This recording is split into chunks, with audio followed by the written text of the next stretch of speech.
Hello everyone, welcome back to my channel. আশা করি সবাই ভালো আছো। তো এই তো দেখতেছো কত কত বাজার। তো বাজার করার উদ্দেশ্য অনেক দিন যাবত হয়তো বাজার নাইকা, তো আমি এক জায়গায় গেছিলাম। আসার টাইমে ভাবলাম একটু বাজার টুকিটাকি বাজার করে নিয়ে যে হালকা পাতলা। তো আসার টাইমে মুরগি টুরগি আনছি। তো যেহেতু ইলেকট্রিশিয়ান চুলায় রান্না করব, সময়টা অনেক হয়ে গেছে আর বাসায় একজন মেহমানও আছে। তো ভাবলাম মাঝখান থেকে আগে রান্নাটা শুরু করে দিই, বাকিটা আবার পরে গুছাবো। তো এইদিকে তো মাছ কুইটা পাইছে, কিছুটা নিচে আর বাকিটাও আছে। আর এইদিকে তো মশলা কষাই নিতেছি, মুরগি ভুনা করব, মানে রান্না করব। আর ওইদিকে আমি দেখলাম যে গ্যাস আসছে কিনা, গ্যাসের মিটারের ওইদিকে আমি ক্যামেরাটা ফোকাস করলাম। এখনও গ্যাস আসে নাই, তাহলে আমি 2 চুলায় বা 3 চুলায় ইলেকট্রিশিয়ান নিয়ে আমি আর কি 3টায় বসাই দিতাম। তো করার কিছু নাই, একটাই আস্তে আস্তে রাঁধতে হইব আর সব কাম গোছাইতে হইব। যেহেতু আমি প্রতিদিনই তোমাদের সাথে আমার ডেইলি ব্লগ শেয়ার করি আর সারাদিন কি কাজকর্ম করি, রান্না বান্না নিয়ে ব্যস্ত থাকি, সবই তোমাদের সাথে শেয়ার করি।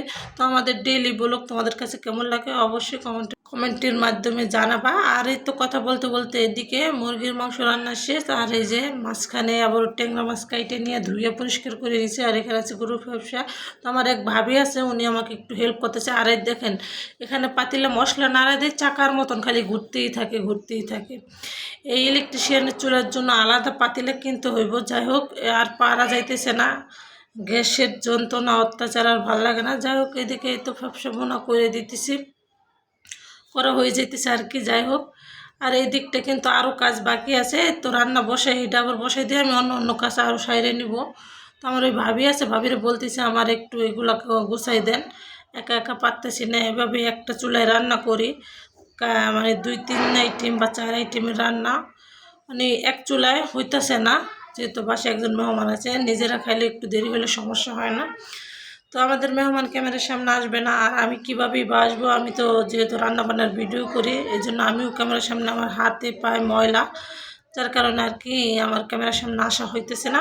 তো এদিকে এই তো কথা বলতে বলতে আবারও এক আইটেম রান্না শেষ। তো জিরার গুঁড়া দিয়ে আমি এখন নামাই নিলাম। আর এই তো নামানোর পরে আবারও এই তো ট্যাংরা মাছ ভাইজে নিতেছি। তো ভাজার পরে তো এটার মশলা কষানো আর দেখানো হয় নাই, অফ ক্যামেরায় আর কি মশলা কষাইছি। এখানে এই তো মাছ ভুনাটাও সে ধনিয়া পাতা দিয়ে এখন নামিয়ে নিব। তো আমার মাছ ভুনাটাও, ট্যাংরা মাছটাও কিন্তু সেই হয়েছে। তো কি বলবো বন্ধুরা, তোমরা যদি আমার বাসায় যদি আসতা আর খাইতে, তখন বলতো সবকটা রান্নায় খুবই মজা হয়েছে। আর এইদিকে আমি শাক ভাজি করেও নিয়েছি, একদম সবুজ সবুজ কইরা, অসাধারণ একটি কালার। আর শাক ভাজিটা কিন্তু তোমার সবুজ সবুজ করলে খুবই ভালো লাগে, দেখতেও ভালো লাগে, খাইতেও ভালো লাগে। জানি না তোমরা কিভাবে খাও, আমি এভাবেই ভাজি করি।